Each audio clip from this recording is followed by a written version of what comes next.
Por ahora doy la palabra a Rosemary Acha, quien es abogada boliviana, miembro de la Asamblea Permanente para los Derechos Humanos y de la Asociación Acción Andina. Rose, adelante, por favor. Buenas. Debe tocar el micrófono. Buenas noches. Yo quiero compartirles lo que creemos que es el primer caso de litigio estratégico para reformar la política de drogas en Bolivia. En Bolivia, simplemente para darles un contexto, si bien estamos en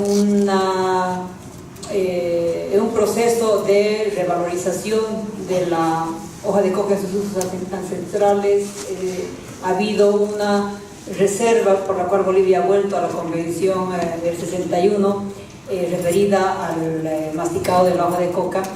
En todas las demás áreas de la política el enfoque es el mismo prohibicionista de todos los demás países, ¿no? En esta línea nosotros, hablo del colectivo al cual pertenezco, Acción Andina, junto con otros más, hemos iniciado desde hace ya medio año una campaña nacional por la descriminalización de las personas usuarias de drogas. Una de las acciones dentro de esa campaña es el litigio estratégico. Acá menciono, hay dos organizaciones, o sea, si bien hay varias que forman la campaña por la descriminalización, en el litigio estratégico estamos 4 abogados de 2 organizaciones. Una es Acción Andina y la otra es el Centro de Estudios por la Justicia y la Participación, CEGIP. Bueno, casos de litigio estratégico. Nosotros trabajamos, además de sobre las políticas, también con mucho contacto con las bases, con las personas que consumen drogas, especialmente los que están en una situación de mayor exclusión, quienes están en las cárceles o viven bajo los puentes, una situación de abandono familiar, marginalidad y penalización cotidiana. En ese sentido hemos, revisando también las estadísticas de la realidad, visto la necesidad de seleccionar un caso de estos, de los que generalmente se dice ya no tienen remedio. En las mismas cárceles les dicen que están echados a perder. Doctorita, no les ayude a ella, ayúdenme a mí que soy violador, yo soy traficante, nosotros podemos con su ayuda hacer algo. Los que están echados a perder, los adictos, ya que se mueran, ¿para qué pierde su tiempo? Bueno, resulta que en Bolivia la situación es bastante grave porque hay una persecución bastante fuerte contra los consumidores de drogas, contra los usuarios, usuarios de todos los niveles. Los últimos datos que tenemos de la policía que están señalados allá muestran que, bueno, del último año que desglosaron los datos, después ya no lo hicieron porque empezamos a hablar sobre eso, un alto porcentaje de usuarios de cannabis, 65% de los detenidos por posesión de drogas lo eran por posesión de cannabis, 32% de pasta base de cocaína. Es uno de los datos que muestra cuánto se persigue a los usuarios. Asimismo, 2 estudios que hubieron sobre drogas y cárceles, el 2007 y el 2014, confirmaron que la gran mayoría de los usuarios habituales de drogas en la cárcel, problemáticos y no problemáticos, ya, o sea, no empezaron a consumir en la cárcel, sino tenían la problemática de drogas previo a su ingreso a la cárcel. Y hace unas semanas el defensor del pueblo informó que ponía como prioridad la atención a las personas drogodependientes y otras que tienen trastornos mentales, porque un 40% de los presos en Bolivia tienen problemas de salud mental. En el caso del usuario de drogas hablamos de drogodependientes, no de usuarios ocasionales ni de simples usuarios, ¿no? Y que estaban en una situación mucho más lamentable que los otros internos porque no tenían ninguna atención. Entonces, en esa línea, de la población que hemos visto como vulnerable, a la cual defender, es aquella que está conformada por los drogodependientes que están privados de libertad, que generalmente llegan a esa condición porque todas las respuestas que han recibido desde que comenzaron el consumo, la mayoría a los 10, 11, 12 años, fueron respuestas equivocadas, ¿no? Castigo, marginación, humillación, tortura. 20 años después están presos y además en las cárceles son los grupos más excluidos, aquellos que son torturados, maltratados cotidianamente por los delegados o por los otros reclusos. El otro, por favor. Entonces, el caso del litigio estratégico es de Mauricio. Él es una persona que tiene una complicación, además de la drogodependencia, por el mucho tiempo de consumo. Él consume desde sus 12 años, tiene ahora 29, es policonsumidor. El diagnóstico que él tiene es de drogodependencia, trastorno psicótico. Actualmente está con una complicación muy fuerte porque está con una situación de psicosis prolongada, y además un trastorno orgánico con personalidad tipo paranoide, y sufre de además diferentes síntomas que tienen que ver con la enfermedad mental. Entonces, una patología dual y bastante seria por la cronicidad del consumo. Él recibe medicación cuando puede, y según el psiquiatra forense al que hemos contratado para que haga un peritaje psiquiátrico forense, que es el primero que se hace en un drogodependiente excluido, marginado en Bolivia, el peritaje psiquiátrico forense cuesta $3.000. O sea, ningún chico que está buscando en la basura un gramo de pasta base o de una pipa va a poder tenerlo. Entonces es muy complicado que se defiendan. En este caso sí se está defendiendo, lo estamos defendiendo nosotros. Bueno, el psiquiatra forense ha mostrado un cuadro que se preveía bastante complicado, y además indica que los trastornos que tiene en la patología dual le impiden poder seguir un proceso en una forma activa, comprender todos los actos del proceso, porque no está todo el tiempo bien. Además de eso, ha indicado en su informe que la evolución de la enfermedad en prisión ha sido mucho más acelerada, y que eso va a poner en riesgo su vida. Entonces, en este cuadro hay varios derechos vulnerados en el caso de Mauricio, que también obviamente están presentes en situaciones similares, son los que están mencionados allá. Y lo que estamos haciendo como estrategia en dos juzgados, en el juzgado de instrucción número 4 y en el tribunal de sentencia número 7, es antes de ir a la inimputabilidad, porque él está preso por robo de celulares. Cuando estaba el periodo de robo de celulares, estaba en una recaída bastante fuerte y estaba totalmente intoxicado, pero previo al recurso de la inimputabilidad estamos queriendo solicitar la suspensión del proceso en razón a su trastorno mental. Está señalado, si puedes pasar. Hay un artículo del Código de Procedimiento Penal boliviano que señala que si durante el proceso se advierte que el imputado padece una enfermedad mental que le impida comprender los actos del proceso, el juez tiene que ordenar de oficio o a petición de parte la suspensión del proceso para que el imputado ingrese a tratamiento. Obviamente, si está enfermo no puede estar preso, necesita otro tipo de atención. Entonces, a partir de esas estrategias que nos estamos moviendo ante dos instancias diferentes, uno juzgado de instrucción cautelar y otro tribunal de sentencia, porque Mauricio robó 4 celulares. La policía dividió en 2 procesos, entonces fue a 2 juzgados diferentes. En el juzgado número 4 de instrucción se aceptó el peritaje psiquiátrico forense, y la jueza ahora va a resolver con esa prueba producida a favor de Mauricio la suspensión en la siguiente semana. El otro juzgado de instrucción se negó totalmente a dar curso al peritaje psiquiátrico forense. La jueza indicó que ella habló con él y no ve que sea enfermo mental, por lo tanto no va. Hicimos un habeas corpus, salió procedente, aún así no lo hizo, pasó el tiempo, ahora está en un tribunal de sentencia con la misma, esperando la misma resolución. Fuera de ello, también hemos visto todos los diferentes defectos de la ley en su aplicación.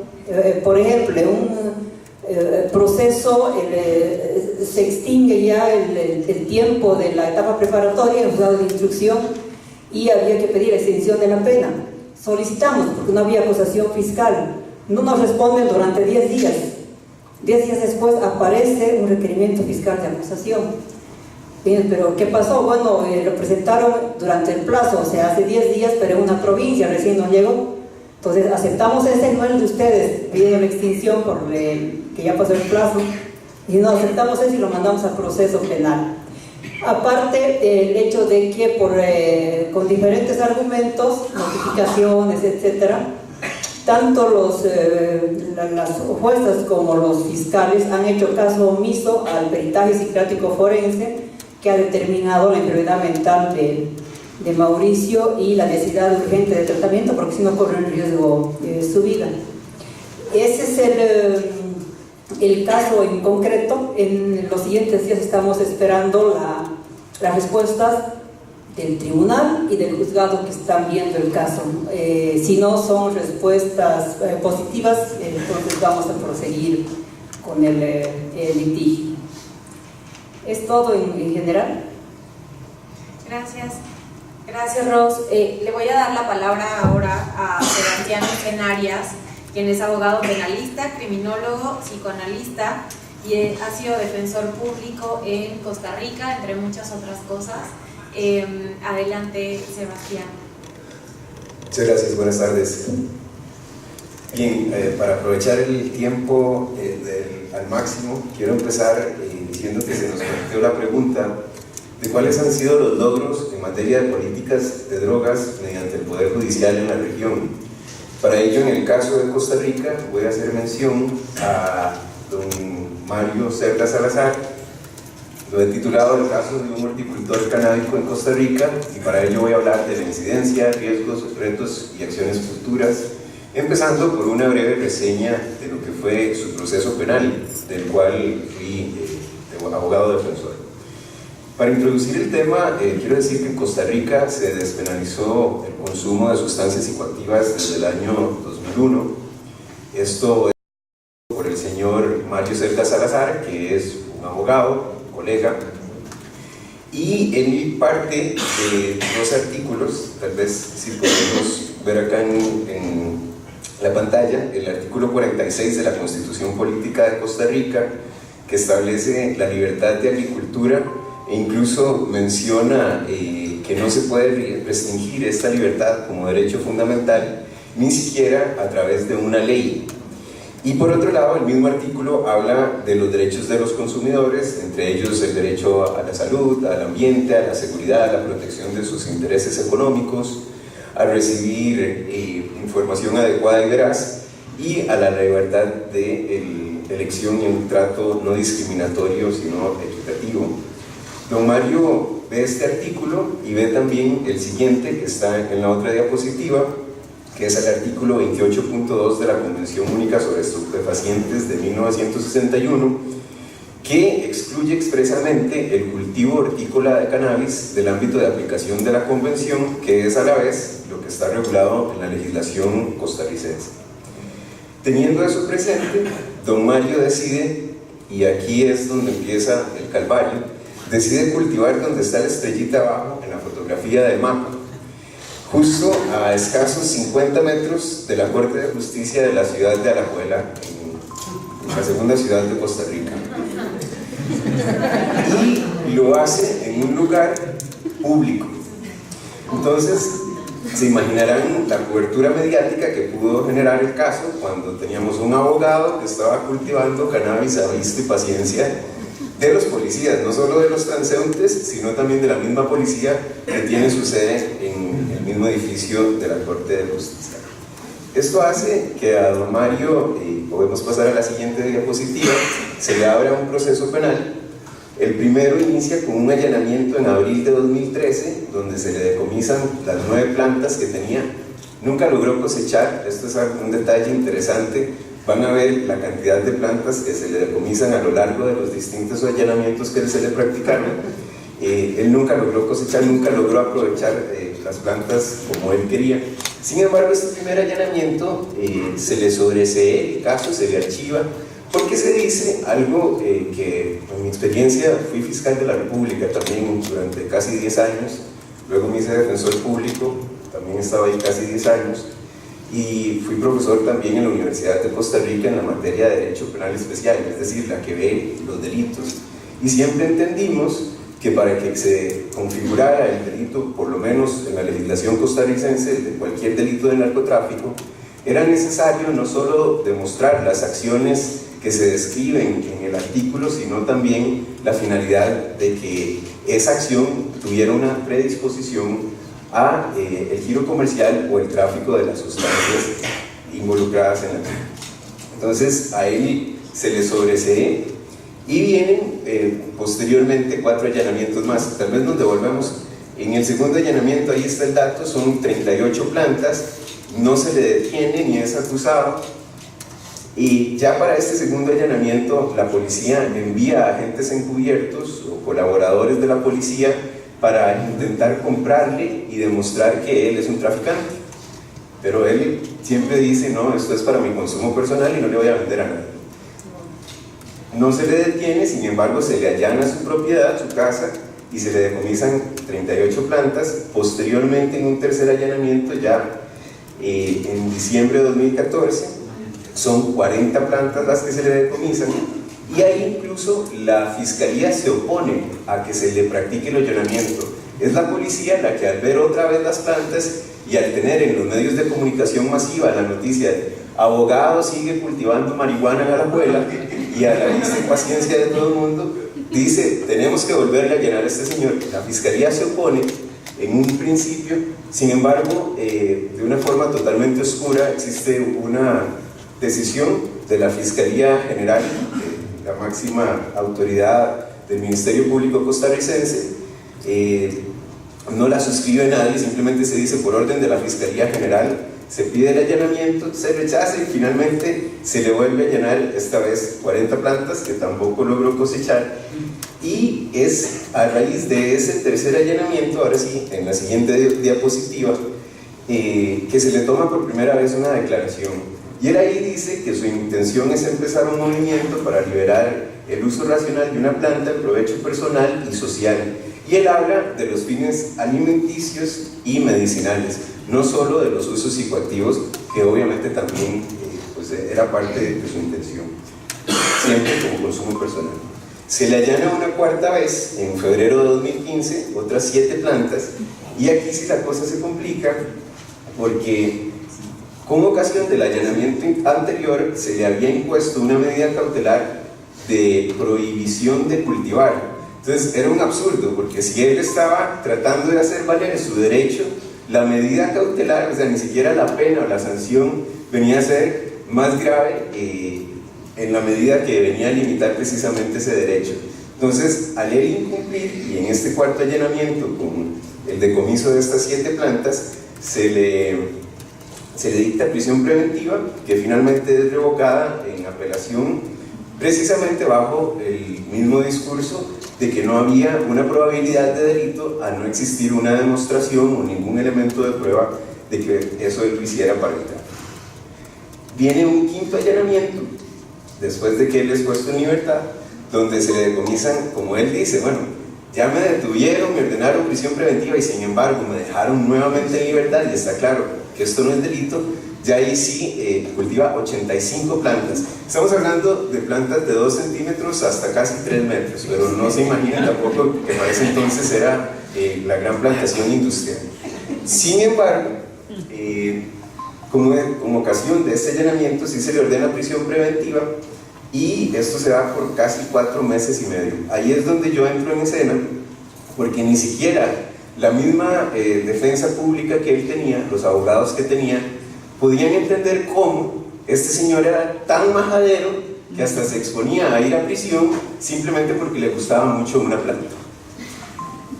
Y yo entendí el tema, entendí su discurso, entendí el artículo 28 de la Convención Única sobre Estupefacientes, que, detalle, como fiscal nunca lo leí, lo conocí cuando defendía a don Mario Cerdas, y creo que la mayoría de los fiscales en mi país tampoco lo han leído, y me da culpa.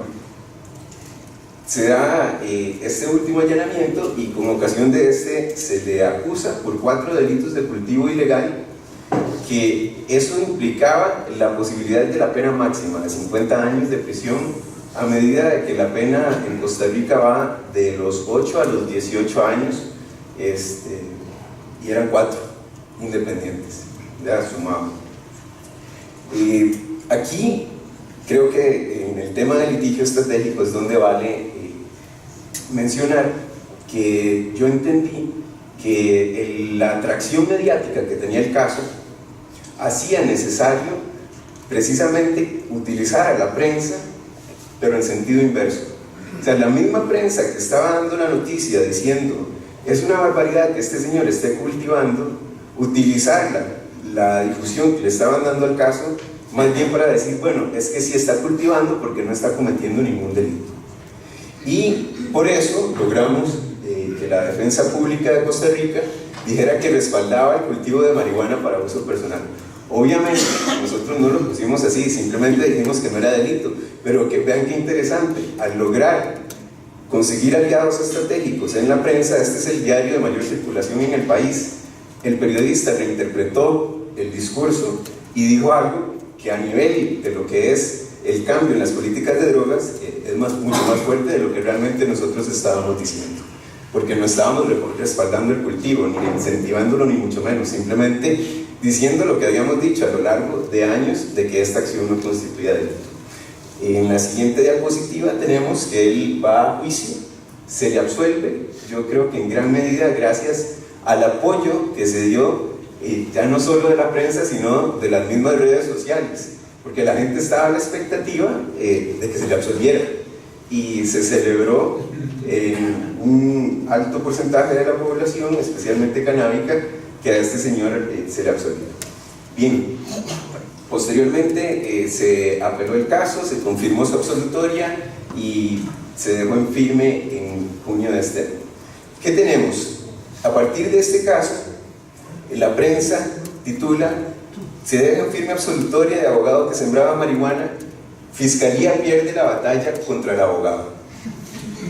Este también es otro medio de difusión masiva importante en el país. En la siguiente, siembra de marihuana para uso personal no será penalizada. Entonces vean cómo a raíz del caso de él, el discurso que se transmite a la población viene a generar una incidencia importante en la perspectiva de cómo se entiende el tema del cultivo de cannabis para consumo personal.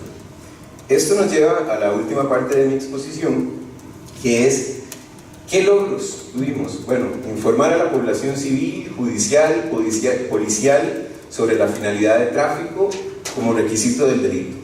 Incidencia: ante la información, muchas personas consumidoras encontraron un aval para cultivar para su propio consumo y a la vez romper con el estigma de la criminalización de esa acción.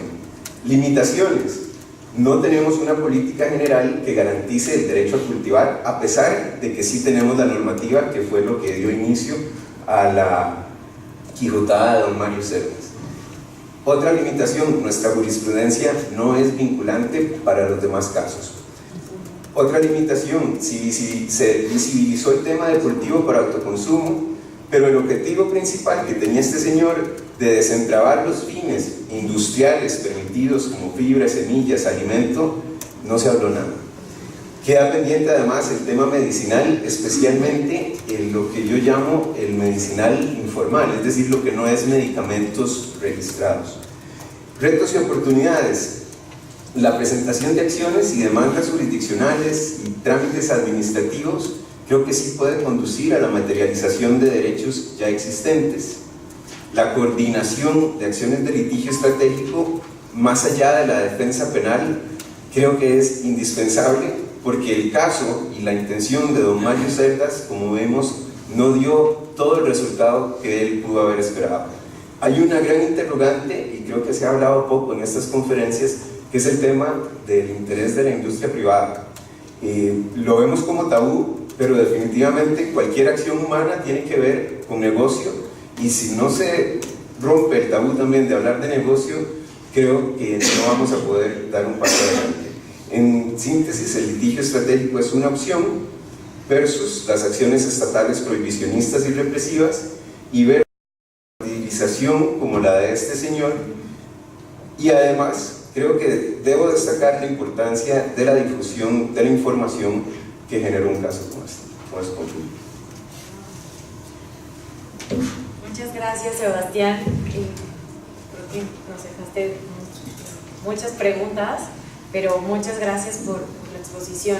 Seguiremos con Alejandro Corda, quien es abogado por la Universidad de Buenos Aires y además de ser integrante de Intercambios Asociación Civil, también es integrante del colectivo de estudios Drogas y Derecho, el CED, que reúne investigadores de distintos países de Latinoamérica. Alejandro nos va a hablar un poco de las últimas decisiones de cannabis medicinal en Argentina y cómo llegamos a este punto después de que en Argentina pues surgieron aquellas primeras decisiones que hubo en Latinoamérica, por ejemplo el Fallo Arriola, y cómo estamos ahora parados en este punto en Argentina. Gracias, Alejandro. No, gracias a la gente que me invitó.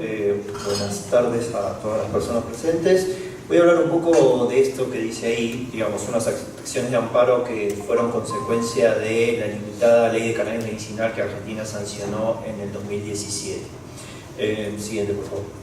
Bueno, como cuestión previa, Argentina, para dar un panorama de cómo se gesta la ley de cannabis medicinal, Argentina tiene uno de los movimientos canábicos más organizados de la región, es muy importante. A fines del 2015 se logró, a fines del 2015 apareció el equivalente al caso Grace de acá, de México, ¿no? Un caso muy emblemático, ¿no? Donde una madre pudo importar Charlotte Web, aceite de CBD, mediante una regulación de excepción que tiene la Autoridad Sanitaria de Medicamentos en la Argentina. Digamos, por ese hueco se pudo ingresar aceite de cannabis, ¿no? El caso se llamó Josefina, de una nena también, por eso tiene muchas similitudes, y hay varios casos en la región similares. Y a partir de ahí se generan, un poco sumándose al movimiento canábico preexistente, los movimientos de madres, principalmente. Ahí apareció Cannabis Medicinal de Argentina y Mamá Cultiva, una similar al de Chile, ¿no? La organización similar a la de Chile, y creo que ahora también está en Perú y en otros lados. Algunos pacientes empiezan a iniciar acciones de amparo para que las obras sociales, acá hay que hacer un pequeño paréntesis, el sistema de salud de Argentina tiene tres patas. Por un lado está la salud pública, ¿no? Los hospitales públicos. Por otro lado está el sistema de salud que se hace a partir de las organizaciones de trabajadores, lo que se llama obras sociales, y por otro lado está las medicinas prepagas, ¿no? La gente que tiene poder adquisitivo para pagar un servicio de salud X. Bueno, en distintos, sobre todo en las obras sociales y en las medicinas prepagas, muchas madres inician acciones para que se les provea aceite de CBD. Principalmente, ¿no? Que fue una primera acción. También varias provincias incorporaron el aceite de CBD a los vademecum de salud provinciales. Bien. Todo esto pasó entre 2016 y 2017. Vean que a fines del 2015 fue el primer caso, con lo cual a partir de 2015, 2016, 2017 fue todo muy rápido. Ahora vamos a ver cómo se llega a la ley. Después se genera una red de salud pública entre madres pacientes, cultivadores, que eran los que atendían la demanda de cannabis, y algunos médicos que de a poco empezaban a acompañar. Y en 2016 también se presentan varios proyectos de ley para sancionar una ley de cannabis medicinal. Siguiente, por favor. No sé por qué se cambió, yo lo hice mejor el PowerPoint, pero bueno, esas cosas de computadoras y formatos, perdón, mi neurosis, pero bueno, acá está más lindo y prolijito, pero bueno, no importa. La ley de marzo del 2017 finalmente se termina sancionando, establece un marco regulatorio, como dice ahí, para la investigación médica científica, bla, bla, bla. Se crea un programa especial dentro del Ministerio de Salud a estos fines, y supuestamente entre los objetivos estaba garantizar el acceso al aceite y propiciar la participación de los pacientes, de las personas que venían ya pujando por esta reforma, ¿no? Siguiente, por favor. El problema es que en noviembre, creo que fue en noviembre de 2017, se estableció la reglamentación de esa ley, porque en la ley había muchas cosas que no estaban definidas, como por ejemplo, qué patologías iban a estar incluidas en el programa. La reglamentación solamente lo limitó a las epilepsias refractarias, con lo cual estableció una puerta muy chica de acceso al programa. y los requisitos eran más bien muy exigentes, quizás porque se estaba pensando en epilepsia refractaria de niños, que era la mayoría de los casos que solían tener mucha repercusión pública.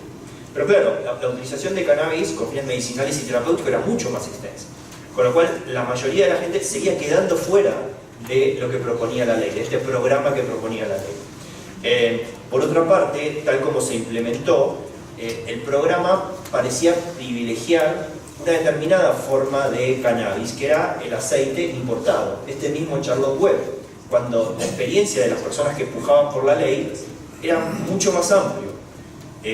Sobre este punto me parece que es muy interesante detenerse, porque las propias madres, y ahora después lo vamos a ver, hablan de la necesidad de rotar cepas, hablan de la necesidad de entender al cannabis como una fitoterapia, donde a diferencia de la medicina occidental, donde lo que propone la farmacéutica son moléculas, acá funciona una planta entera, con todos sus componentes, no solo cannabinoides, sino también terpenos y flavonoides, y entre ellos haciendo una sinergia particular que se calibra según cada paciente, con lo cual quiebra totalmente con el modelo de la medicina occidental, con este complejo de medicina occidental industria farmacéutica, donde hay una molécula estandarizada de una determinada forma, el médico la receta y para todos es igual. El cannabis quiebra con todo este modelo, y me parece que eso es una de las cosas más importantes y más fuertes que tiene todo este movimiento de cannabis medicinal. Pero bueno, sigo para cumplir con los tiempos, que ya me excedo. Bueno, la ley supuestamente preveía la importación de aceites, que es lo que se privilegió, pero también preveía la producción nacional. Y esto nunca se terminó de implementar. Acá había como una deuda. Tampoco resolvió la realidad preexistente, esta red de la que hablaba antes, de usuarios, cultivadores, sobre todo cultivadores, que eran cultivadores recreativos en muchos casos, pero que al mismo tiempo parte de sus cultivos los separaban para atender las demandas de los pacientes medicinales. Incluso hasta llegó a pasar que no podían atender algunas demandas y algunos de los pacientes los terminaban denunciando. Ha llegado a pasar eso. Terrible. Pero bueno, no importa. Sigamos. Y tanto la ley como la reglamentación quedaron como muy atadas a la mirada de seguridad, ¿no? a la mirada previsionista, a la mirada represiva, por eso tan acotada, por eso todas estas cosas que encorsetaban esto, que había sido una batalla ganada de los movimientos de madres, del movimiento canábico, de los médicos que acompañaban, de las organizaciones de la sociedad civil que también acompañábamos.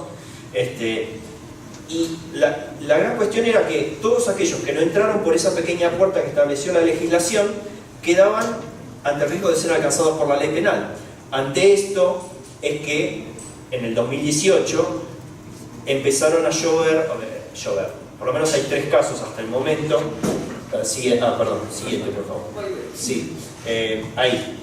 Ese fue el primer caso en febrero de 2018, donde, bueno, ahí está, todos eran medidas cautelares para que el Estado provee el aceite con distintos balances, porque claro, acá se empezaba a ver esta distinta utilización de cada paciente. Algunos necesitaban CBD, otros THC, algunas combinaciones diversas de CBD y THC, ¿no? Porque el CBD para las epilepsias, el THC para el dolor, etcétera, etcétera. Entonces, cada paciente necesitaba como su propia calibración de cannabis, ¿se entiende?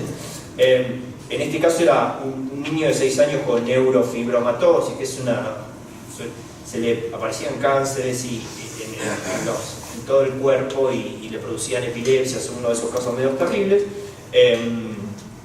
Es interesante porque en esta acción de amparo, la madre habla sobre sus costumbres de cultivo y en definitiva habla de la necesidad de rotar las cepas para no generar acostumbramiento, ¿bien?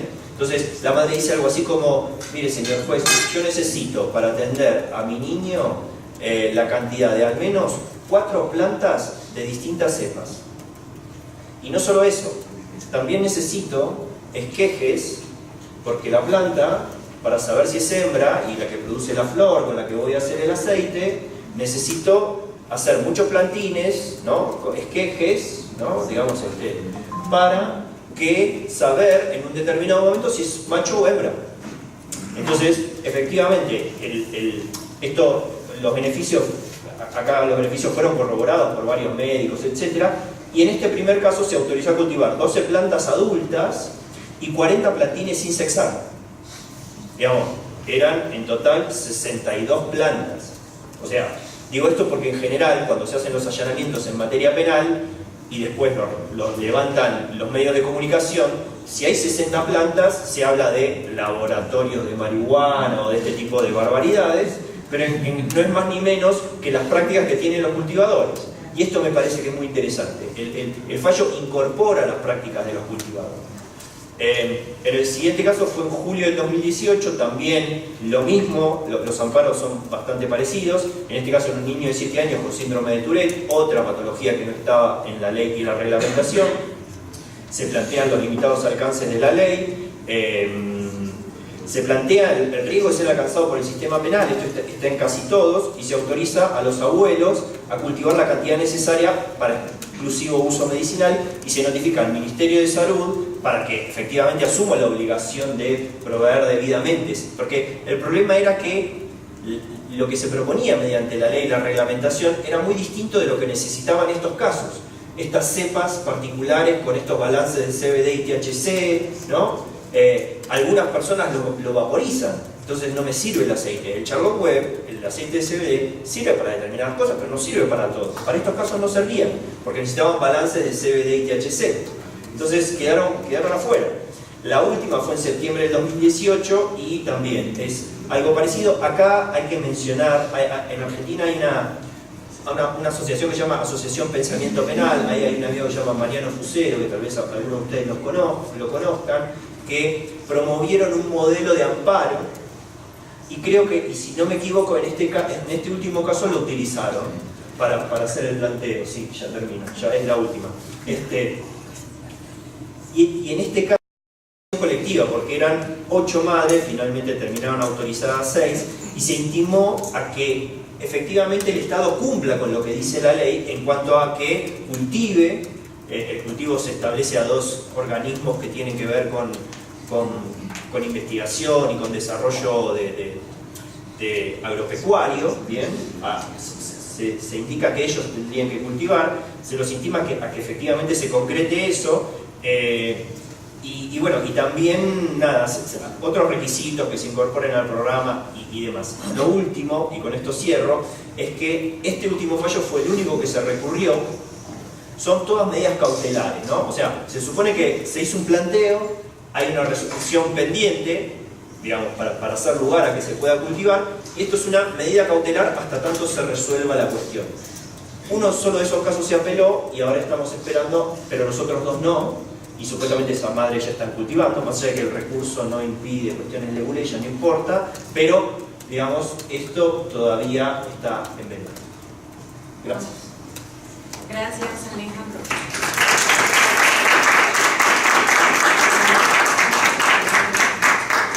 Digo, lamentablemente encontramos algunas coincidencias en toda la región y en particular con lo que nos cuentas con el caso de México. Es inevitable hacer la comparación respecto a lo que hemos enfrentado desde que se aprobó justo también en 2017 las reformas en materia de cannabis medicinal a la Ley General de Salud, y que sin embargo la autoridad reglamentaria, la autoridad sanitaria tardó una eternidad en sacar la reglamentación en la materia para poder hacer efectivo el derecho que ya estaba garantizado en la ley, y que bueno, ha sido una lucha incansable por parte de los pacientes, de familiares, etcétera, para poder tener un acceso efectivo, y de la importancia de no limitar estas cosas que tú ponías sobre la mesa, de no establecer las patologías en la ley, de no limitar la importación únicamente de medicamentos y de dar esa flexibilidad para todos los pacientes que la usan.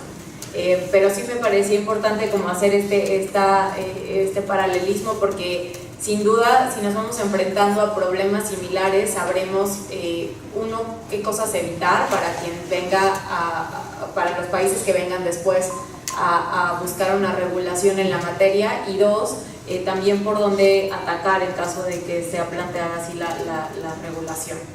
Y bueno, para cerrar esta primera ronda de intervenciones, doy la palabra a Enrique Apolinar, abogado de la Asociación Conectas de Brasil. Enrique, bienvenido. Gracias, Yania. Buenas noches a todos y todas. Bueno, primero perdón porque voy a hablar como un brasileño, voy a hablar en portuñol porque la lengua fantástica que une toda Latinoamérica. Bueno, hoy es muy importante para mí estar aquí hoy porque para nosotros brasileños es un día muy triste, que tenemos una elección de un fascista militar en nuestro gobierno hace 2 días. Entonces el crisis estratégico creo yo que va a ser una estrategia muy necesaria en los próximos años para el encuentro a lo que el Ejecutivo y el Congreso van a intentar hacer. Bueno, yo voy a hablar rápidamente de 2 casos que vienen de la Ley de Drogas de Brasil, que es de 2006. Esta ley fue creada por un gobierno progresista, el gobierno del Partido de los Trabajadores, fue sancionada por Lula y en principio fue muy celebrada por todos en Brasil porque ella saca la pena de prisión para las personas que consumen drogas. Entonces fue como un marco muy importante que todos celebraban, pero hoy, 12 años después también, es una ley que es conocida por, no sé si empezar, pero fortalecer el periodo de superencarcelamiento en Brasil. Bueno, pues el primer caso que voy a hablar es de la criminalización del consumo que sigue después de 2006. Entonces lo que hicieron en 2006 fue sacar las penas de prisión, pero siguió siendo un crimen consumir drogas, tener drogas para su consumo personal. Entonces lo que pasa es que la persona no puede ir en la cárcel, pero la policía sigue pudiendo, sigue pudiendo fustigar en la calle, sigue pudiendo, hay una serie de cuestiones administrativas que son ligadas al crimen que siguen pudiendo ser impuestas a estas personas. Entonces este caso es la Suprema Corte, empezó en 2012 en Brasil. Tenemos millares de casos que llegan a la Suprema Corte todos los años. En la Suprema Corte, la Corte Constitucional de Brasil elige qué casos va a decidir a ser paradigmáticos o que va a decidir a ser vinculantes. Entonces decidió este caso en 2012, fue elevado para la Defensoría del Pueblo y fue muy interesante porque la sociedad civil de Brasil entonces no tenía mucha esperanza de descriminalizar el consumo de drogas, el Congreso estaba totalmente cerrado y entonces empezó este caso en la Suprema Corte.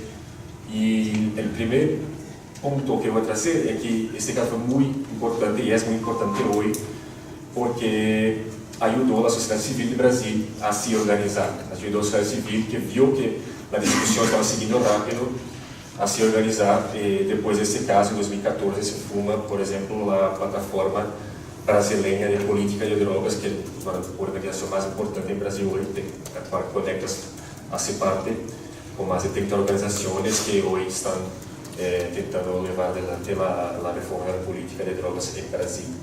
Entonces, esas organizaciones presentan amigos curi briefs como Conectas, la plataforma y otras parceras.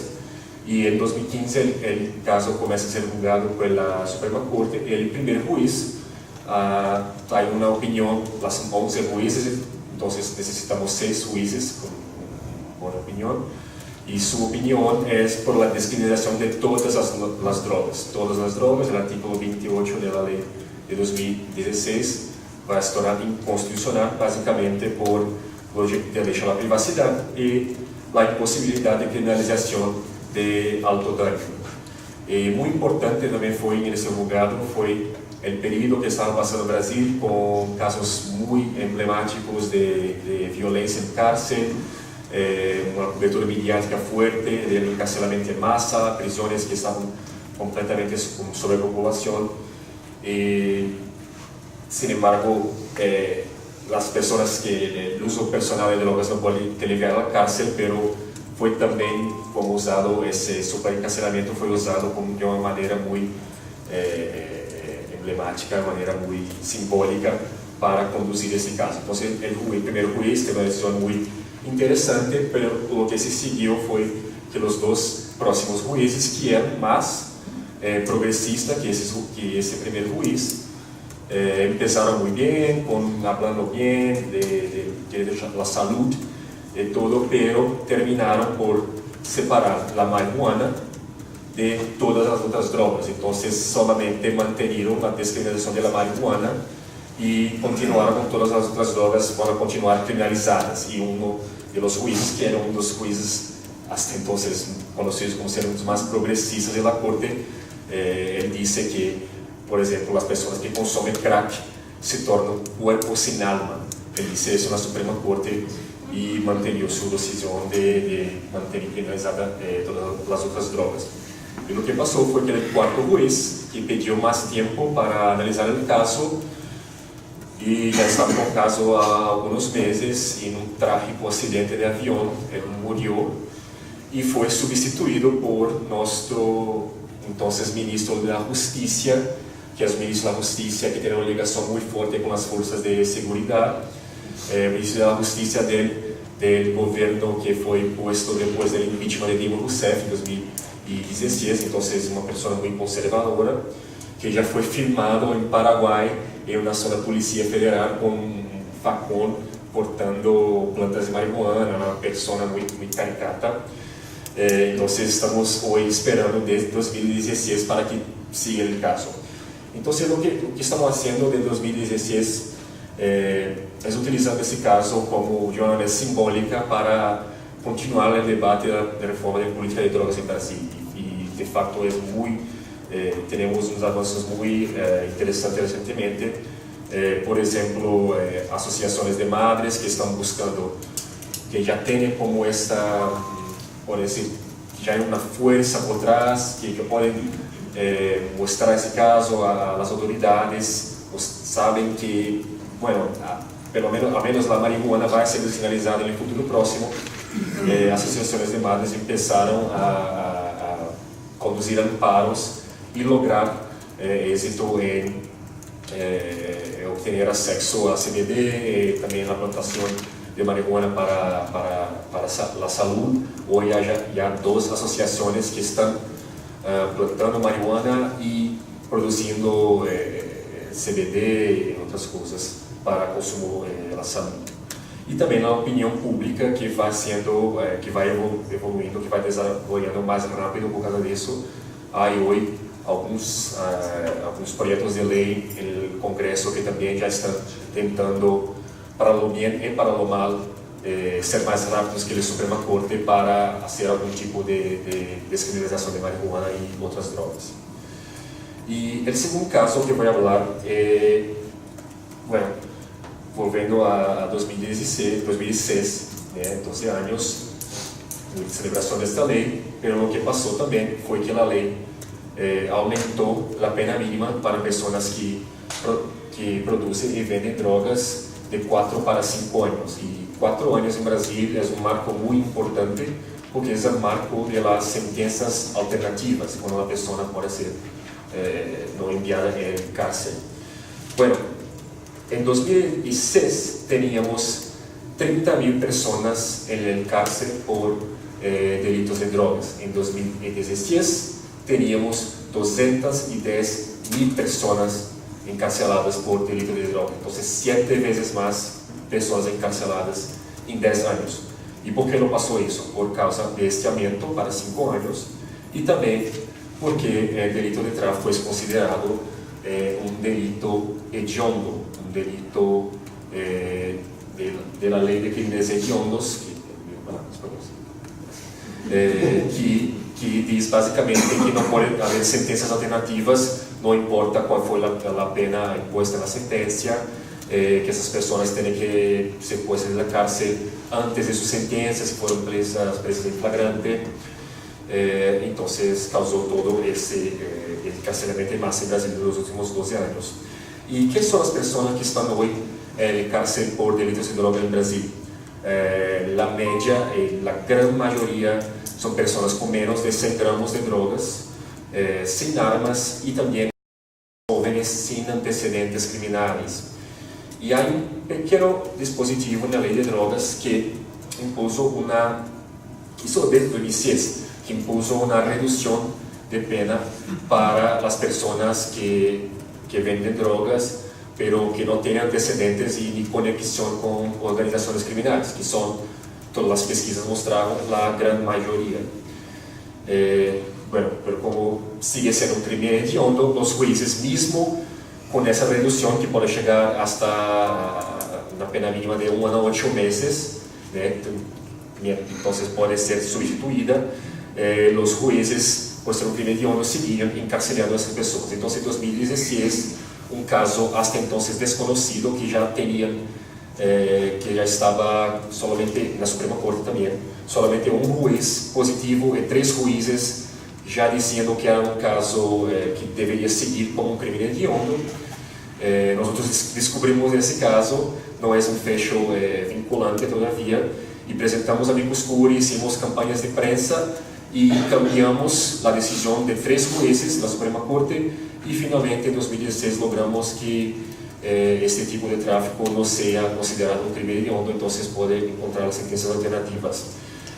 Pero lo que pasó desde entonces es que los jueces están, sobre todo los jueces locales, lo que hacen es impuso una sentencia de encarcelamiento o le puso una prisión antes de la sentencia, intentan el máximo que este caso no llegue a las cortes superiores. Y claro, las personas que están presas son pobres, no tienen acceso a abogados, entonces cuando llegan a las cortes superiores para lograr una decisión positiva, ya están en cárcel por 1 año y medio, 2 años, que ya están listas para salir de toda manera. Entonces estamos haciendo hoy, lo que estamos haciendo son pesquisas para mostrar a la Suprema Corte cómo estos jueces no están empregando su facho, y también estamos finalmente, creo que en los próximos meses vamos a lograr que esta decisión se torne vinculante por la Suprema Corte. Entonces ya estamos pensando cómo vamos a hacer para imponer esa sentencia vinculante de la Suprema Corte a los jueces locales y también a las fuerzas de seguridad, para que esas personas ni siquiera sean puestas en el cárcel ni por un día, porque nosotros no sabemos cómo están los cárceles en Brasil, son terribles. Y también después una persona que pasa por el cárcel mismo por pocos meses va a tener todos los problemas en el resto de su vida. Entonces es lo que estamos haciendo hoy.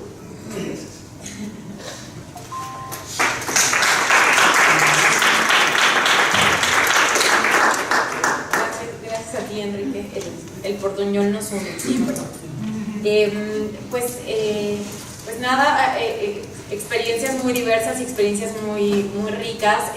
Todas tienen un vaso comunicante. Ahí tuvimos en la mesa tanto experiencias desde el uso personal, el uso médico, medicinal, el cultivo, el acceso a tratamiento y la despenalización efectiva de las que nos hablaron nuestra ponente y nuestros ponentes.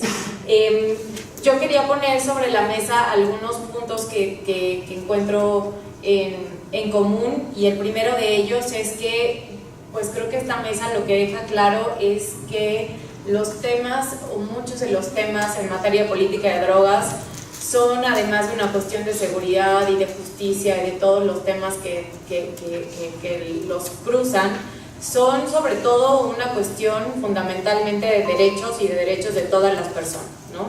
Y aquí se ha hablado de derecho a la salud, de derecho al libre desarrollo de la personalidad, de debido proceso, y creo que es muy importante tener en mente que la política de drogas es ante todo una cuestión de derechos y de derechos humanos de las personas. Eso por un lado.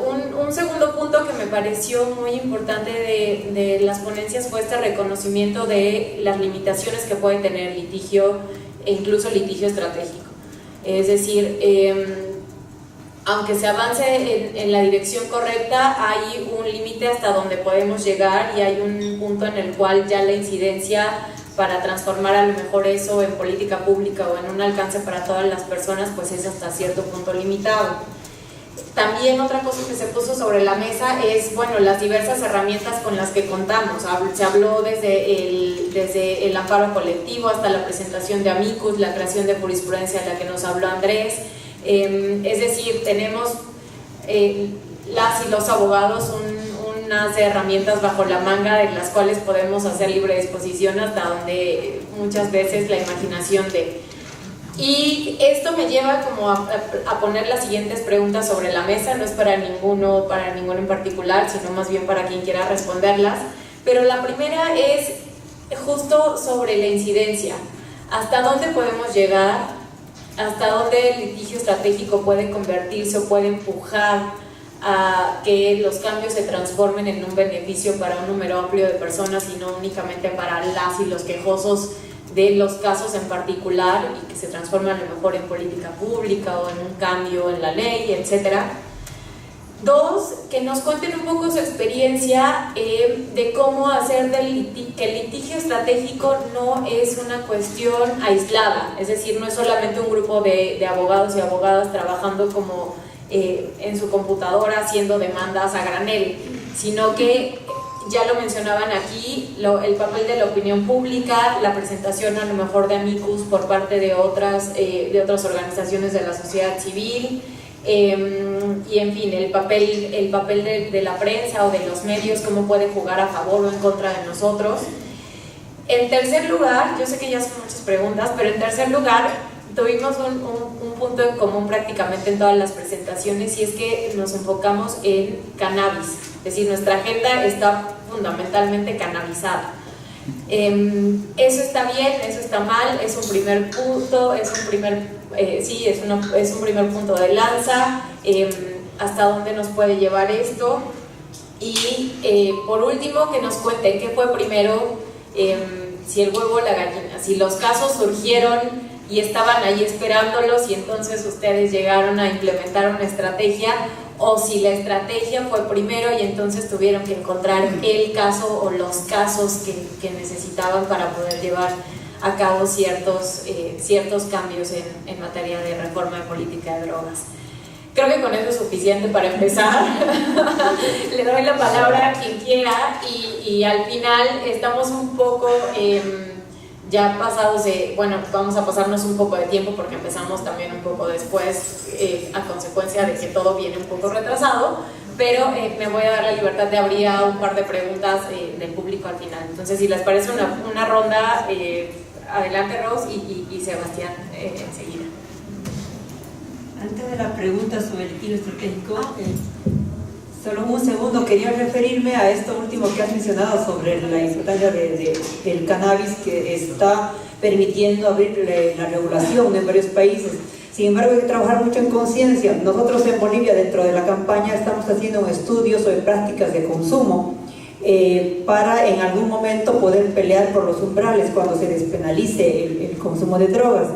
Sin embargo, la mayoría de los que participan con nosotros son del movimiento canábico boliviano y hay personas que consumen cannabis. Había mucha tendencia a irse solo por el cannabis. Y al final lo discutimos, ¿no? Porque parecía que está bien que la policía deje de perseguir a los universitarios, burgueses que consumen marihuana, pero al que consume pasta base que está en la calle, que sigan más. Entonces, al final, después de mucha discusión, entendieron los totalmente canábicos que la idea de despenalizar el consumo debía ser general, porque hablamos de derechos y hablamos de abordar temas de salud, de educación por otras vías. Pero es interesante cuando se centra en el cannabis, a veces se va hacia ese lado. Sobre el caso del litigio estratégico, los casos en la experiencia de Bolivia existen ya. Justamente el grupo más excluido son los drogodependientes, o sea, no simples consumidores, sino gente que tiene drogodependencia, unida a varios trastornos por la cronicidad del consumo, décadas de consumo, que suelen ser invisibles, ¿no? Y son personas que además tienen una historia bastante larga de maltrato, han sido torturados centenas de veces por la policía, o sea, no solo una vez, arrastran muchas penas por detrás, abandono familiar, etcétera, y eso a nadie le importa. En este caso hemos justamente visto la necesidad de plantear que una de esas personas excluidas puede ejercer sus derechos si es que alguien le defiende. En el caso de Mauricio, el caso que nos ocupa, un chico drogodependiente con las características que ya les he dicho, nos juntamos los abogados y dijimos, los cuatro que estamos en esto, bueno, lo defenderemos como si tuviera plata. ¿no? Y así lo estamos logrando. De hecho, hay muchas, aunque se tenga plata, hay que estar atento. Él robó con una pistola de juguete, hicieron pasar con una pistola de verdad. Un peritaje dura 8 meses, o sea, del arma, ¿no? Entonces es bastante complicado. Lo que nos parece importante, considerando la gran cantidad de drogodependientes y otros que hacen uso habitual o problemático de drogas y que no pueden salir del sistema penal, es que el caso de Mauricio va a generar jurisprudencia para la aplicación del artículo 86 del Código de Procedimiento Penal, jurisprudencia a la cual van a poder adherirse, beneficiarse todos los otros casos, incluso llevados por defensa pública, que lamentablemente en Bolivia es como no tener defensa, pero por lo menos tendrá defensa pública algún recurso, va a haber jurisprudencia para mencionar que esta persona a la cual está defendiendo tiene que estar en la cárcel. Y a nosotros en Bolivia también nos favorece la coyuntura. Desde hace 1 año y medio hay una ley que se llama Ley de Lucha contra el Tráfico Ilícito de Sustancias Controladas, que es la Ley 913, que le obliga al Ministerio de Salud a desarrollar políticas de prevención, tratamiento y rehabilitación, que nunca ha existido en Bolivia. En Bolivia no hay un solo centro especializado de tratamiento y rehabilitación de adicciones, ni público ni privado. Y la prevención la realiza la Policía de Narcóticos. Desde hace unos 2 años ya hay fondos para que el Ministerio de Salud desarrolle esas políticas, y desde la Ley 913 se le exige al Ministerio de Salud desarrollar de una vez, a través de una estructura institucional y de recursos, políticas de tratamiento y rehabilitación. Entonces nosotros pensamos, la ley se cumple con estos muchachos drogodependientes que están en la cárcel, va a tener que hacer algo el Ministerio de Salud de una vez, porque no pueden estar en la cárcel, pues no hay dónde llevarlos, pues no pena, no pueden estar en la cárcel. Entonces creemos que también va a empujar bastante ese cambio. Antes de pasar, quisiera decirles que les voy a distribuir a quienes están participando los materiales de litigio estratégico y también una publicación, una prepublicación de un libro que va a sacar a fin de año. Sucede que Mauricio, en este caso, quiere ser escritor. Si es que no avanza la psicosis y los problemas que tiene por la dependencia a las drogas antes de salir en libertad, lo va a lograr. Él ya está terminando su primer libro, y una cosa que no es muy común, él su interés es luchar porque cambien las políticas, o sea, no le interesa solamente salir, quiere que el mundo sea justo, es defensor de causas justas, etc. Y he traído, además de los materiales que les voy a dar sobre el litigio, el proyecto nuestro, también la prepublicación de Mauricio para poder compartirla con ustedes.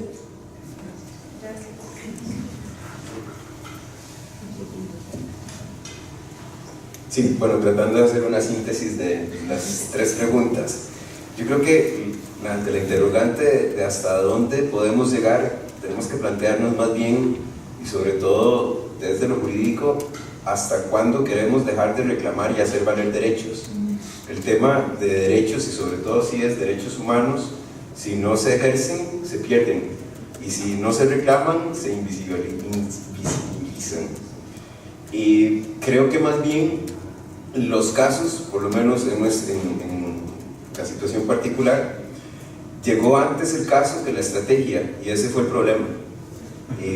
Lastimosamente este señor tenía una idea muy buena, sin embargo no logró el objetivo. Al final de cuentas lo que logró fue salir de prisión, y bueno, sí, tuvo una incidencia mediática y logró concientizar un tema que de todas formas en la comunidad jurídica ya era sabido.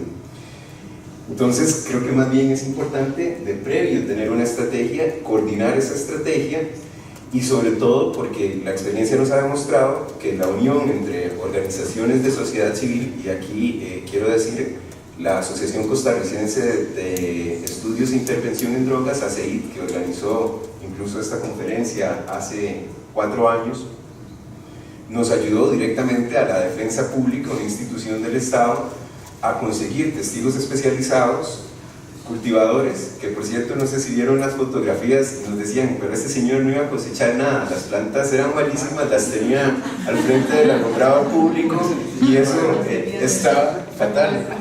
Pues todo esto nos ayudó en el juicio, también para superar prejuicios sobre los signos del consumo crónico, que en algún momento se le cuestionó a mi defendido, fue muy importante el aporte que pudo dar. Finalmente, la difusión mediática consideramos que es indispensable. La estrategia jurídica, el litigio jurídico sin difusión mediática en realidad no tiene el mismo efecto a nivel del colectivo. Y por supuesto tiene que ir de la mano con las personas usuarias, porque si no escuchamos a quienes están viendo directamente afectados, a quienes están sufriendo las políticas, en definitiva no vamos a entender de qué se trata el problema. En el caso específico hablamos de cannabis porque fue lo que nos llegó, pero creo que no es excluyente de otras sustancias, y en todo caso pues creo que además que responde a un fenómeno actual en Costa Rica, y es el hecho de que es, después de alcohol, la segunda sustancia fiscalizada, y ahí incluyo el tabaco, más consumida en el país. Espero con eso más o menos responder a tus preguntas. Sí, preguntas muy interesantes, y creo que esos son dilemas con los que nos afrontamos todos los litigantes y todos los que hacemos litigio estratégico. Nos tenemos que preguntar si reivindicamos, para empezar, el cannabis o todas las drogas, ¿no? Y hay pros y contras en los dos. Algunos creemos que es un tema de gradualismo, que empezamos por el cannabis y sigue con el siguiente, pero otros dicen que si se alega por el caso especial del cannabis, termina por marginarse a los grupos que son usuarios de otras drogas. Si reivindicamos el uso medicinal o el personal, es una pregunta que todos nos hemos hecho. Si buscamos quejosos ideales, que son modelos para los medios de comunicación, o si reivindicamos al usuario ordinario, si tomamos casos que ya existen o los hacemos, los fabricamos para hacerlos más asimilables para el público, si reivindicamos el CBD o todos los componentes de la planta. Son muchos dilemas que cada uno de nosotros tenemos. Creo que no vamos a encontrar una sola respuesta, pero un hilo conductor y un punto de encuentro de todos es que no podemos con esto solos. Creo que un caso que se repite en cada país es que solo cuando el litigio estratégico se hace en compañía de la sociedad civil, de los grupos de usuarios, cuando encontramos coalición con los medios de comunicación, es cuando se puede potencializar el efecto de todos estos litigios y todo este trabajo. Entonces, si bien vamos a encontrar puntos discordantes sobre cada una de las preguntas y planteamientos, creo que no cabe duda que unidos sí somos más fuertes, y que haciendo estas redes de trabajo, este tipo de conferencias y generando redes de apoyo es como tenemos un mejor impacto. Sí, las preguntas. En el caso de Argentina creo que se da una particularidad, que es que primero fue el movimiento y fue muy fuerte, y creo que estas acciones son subsidiarias, porque si pensamos que entre fines de 2015 y marzo de 2017 este movimiento de madres, cultivadores y algunos médicos pudo sacar una ley, no es un fenómeno bastante común, de hecho tenía un gran éxito. Pero bueno, yo quiero rescatar a los cultivadores de cannabis en toda esta historia. Me parece que son los grandes héroes de toda esta historia, porque se supone que el sistema de fiscalización internacional, antes que prohibir, tiene que garantizar el acceso a los estupefacientes. Eso supuestamente está antes que la prohibición. ¿Bien? Y se da la paradoja de que quienes atendieron la demanda de cannabis medicinal, quienes atendieron el acceso a un medicamento, fueron los que estaban alcanzados por la ley penal. Y pusieron su propio cuerpo, porque muchos de ellos terminaron presos. Entonces se da esta paradoja, pero bueno, el movimiento canábico en Argentina está muy jugado, van a seguir cultivando para sí, para los otros, de forma solidaria, etc. Y de alguna forma, con la incorporación de las madres, logran como, digamos, deconstruir esos estereotipos que existen respecto de los usuarios y cultivadores de cannabis, porque ya no era un joven de rastas con el gorro tricolor y escuchando reggae, sino que era una señora de clase media, rubia de ojos celestes, con un bebé en brazos, que estaba convulsionando terriblemente, que le dan 2 gotitas y deja de convulsionar. Entonces, pero más allá de eso, lo que traigo con estas acciones de amparo, lo más interesante es visibilizar las prácticas y todo este mundo relativo al cannabis donde el conocimiento no lo tienen ni los médicos, ni los abogados, ni los especialistas, sino que lo tienen las propias personas que están involucradas, los cultivadores, las madres, etc. Pero bueno, el caso de Argentina es particular en ese sentido, no sé si se puede. Y respecto de la sustancia, sí, claro, digamos, es lógico que el juez de la Corte de Brasil diga el crack, porque bueno, claro, las cocaínas fumables son como una de esas drogas fantasmas que existen. Pero ojo que también empiezan a haber terapias para la depresión con hongos alucinógenos, con psilocibina, etc. Y por ahí esos pueden seguir el camino del cannabis medicinal, porque la verdad que están ahí. Pero bueno, esas cosas me surgían, pero bueno, sigamos charlando. Gracias. Bueno, rápidamente, bueno, los casos, los dos que hablé fueron básicamente dos sorpresas, como yo hablé. Entonces estamos desarrollando la estrategia mientras estamos en el caso, entonces por eso fue un poco interesante también este retardo, porque creo que dio la oportunidad de la sociedad civil y también de la opinión pública de seguir este caso que la Corte va llevando.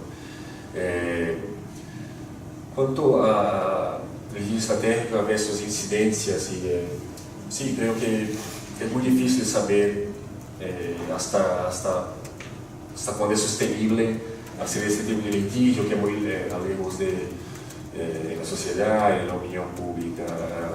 Creo que tenemos que contar las historias, como decía el compañero ahora, que son muy importantes. Veo en Brasil hoy que hay una aceptación muy más grande de lo menos de la marihuana medicinal por cuenta de las historias y de las personas que tenían problemas claros, y para esta cannabis las está ayudando. Pero ahora estamos empezando a desarrollar una práctica de estrategia de litigio contra en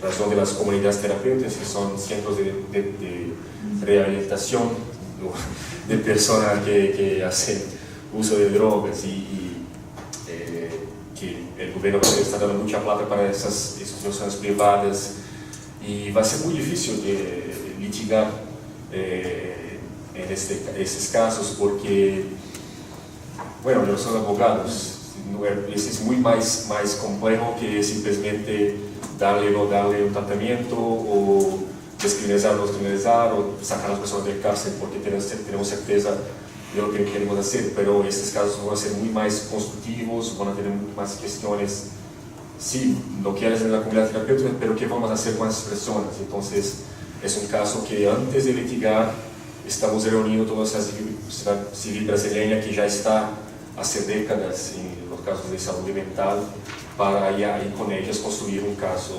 paradigmáticos. Entonces, es un poco diferente a algo que estamos construyendo ahora. Yo tengo más preguntas que respuestas. Ojalá en 2 años pues volver acá y tener buenas victorias. Sí, coincido. Surgen más preguntas que respuestas muchas veces, y nos enfrentamos a diario estos dilemas. En la organización donde trabajo, este año abrimos un área de litigio estratégico en materia de política de drogas, y sin duda los dilemas que planteaban en esta mesa están todos los días presentes. Quiero abrir al público un par de preguntas. Ya estamos sobre tiempo, pero no quiero dejar de escaparlo. Por allá se abrieron 2 al principio. Si nos vamos rápido, abrimos otras, por favor. Bien, y después Margarita. 2 fáciles y sencillas. Para Andrés, disculpa. ¿Cuál es la perspectiva que tenemos sobre la discusión y la resolución de los casos de mañana? Y al inicio nos platicabas que se publicaron ya algunos lineamientos sobre el cannabis medicinal. No sé si podrías ampliar un poco más estas, y dónde podemos consultarlos también. Margarita.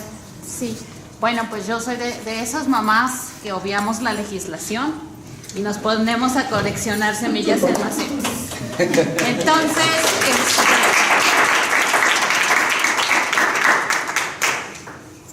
pasa algo con las mamás, somos bien honestas, ¿no? Y todas siguen empeñadas en sacar un permiso para medicinal.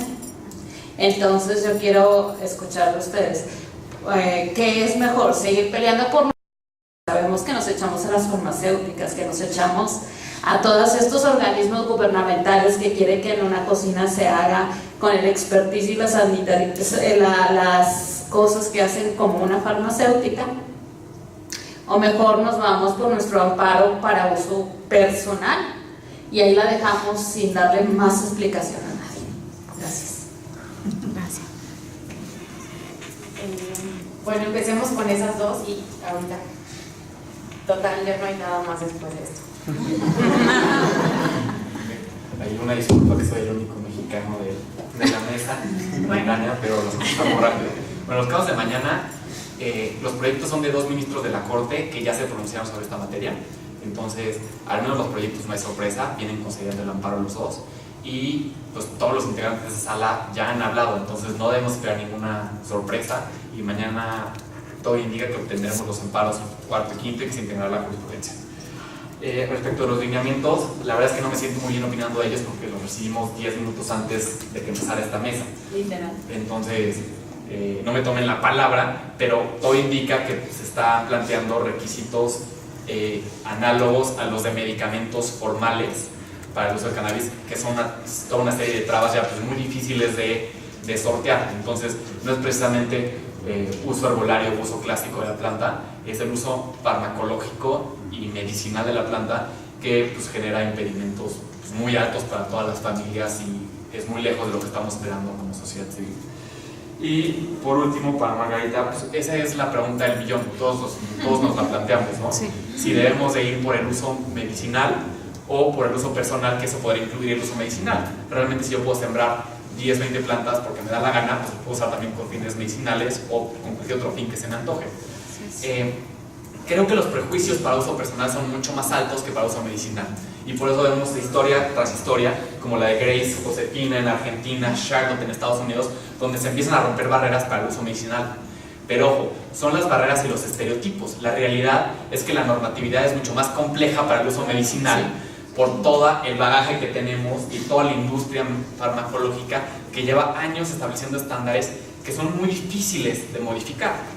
Entonces, en términos de facilidad regulatoria, es mucho más fácil el uso personal, porque basta quitar un par de prohibiciones. Sí. En cambio, si queremos hacer el autocultivo para fines medicinales, pues realmente tenemos que simbrar todo el sistema de medicina que tenemos, todo el sistema médico y fitosanitario que tenemos en el país. Entonces, pues tu adivinanza es tan buena como la mía, pero yo creo que vas a generar a la larga más obstáculos en la parte medicinal, incluso en la parte de uso personal. Sí, gracias. Bueno, para agregar, está el caso, pues no contrario, pero está un caso diferente como el uruguayo, ¿no? Donde no se regula propiamente el uso medicinal, sino que por añadidura del uso de la regulación personal, pues los pacientes pudieron acceder, pero también comentaba Diego de los problemas que tienen los pacientes para acceder a través de una regulación que es para uso personal. Entonces depende también como del contexto y depende de la regulación, pero sin duda es un dilema muy, muy complicado. Alejandro. No, remarcar esto que decía antes, que el cannabis también nos quiebra con el modelo médico occidental. Este me parece que es lo más importante que hay que decir. Porque no nos sirve un aceite estandarizado de determinada forma, porque el cannabis nos está enseñando otra forma de vincularnos con las plantas, con las moléculas, con los distintos componentes que tiene esa planta, que es un universo y que ni siquiera se conocen todos. Entonces, y otra cosa, el cannabis también nos enseñó que la finalidad médica o terapéutica no tiene límites claros, incluso con el consumo recreativo, que muchas veces se funden, digamos.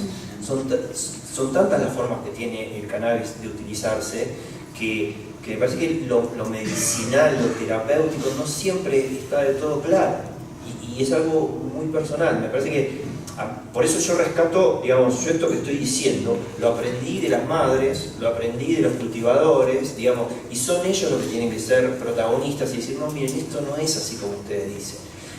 Y en parte sobre todo por el avance de las corporaciones vinculadas al cannabis medicinal.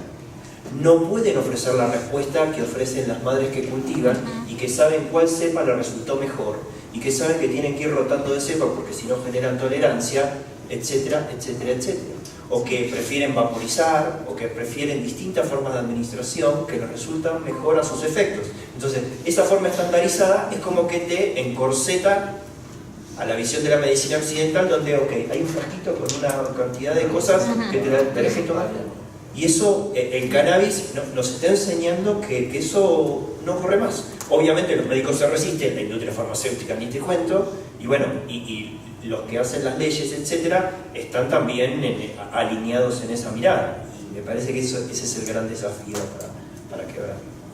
Sí, muy rápidamente, para dejar espacio a más preguntas sobre todo, pero creo que es importante reiterar este tema. Yo estoy trabajando en Costa Rica la regulación del cannabis medicinal y por orden de lo que sería el homólogo a la secretaría, o el secretario, en este caso es una ministra de salud. Lo médico occidental, como dice bien Alejandro, tiene que ver con seguridad y eficacia. Lo que no es seguro es un riesgo para la salud, y lo que no se ha demostrado científicamente que sea eficaz implica un fraude. Entonces, el tema de lo canábico medicinal va más allá de esos conceptos médicos formales, por decirlo así. Y creo que el uso personal es más bien la alternativa, en la medida en nuestro país llamamos a esta especie de medicina alternativa un remedio, ¿verdad? Como las flores de tilo o como cualquier otro producto natural que se consume, que no es necesario que haya una investigación científica para demostrar cuáles pueden ser los efectos.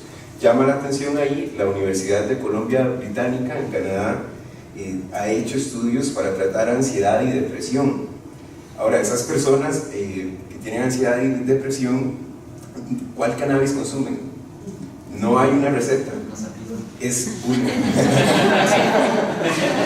El tema es que ahí esa ansiedad y depresión no necesariamente tiene que ser una cuestión medicada, sino que puede ser que la persona individualmente decida, por una cuestión de su propia salud, de cómo quiere concebir su estado de salud, consumir para mitigar los efectos de problemas de ansiedad o de depresión. Entonces, en ese sentido, sí, lo personal creo que es más bien la alternativa. Incluso el hecho de cultivar es una terapia para muchas personas. Sí. Y eso tampoco hay que dejarlo de mostrar, digamos. Entonces, nada, eso. Ya nos pasamos por 10 minutos, pero si todo el mundo quiere permanecer aquí.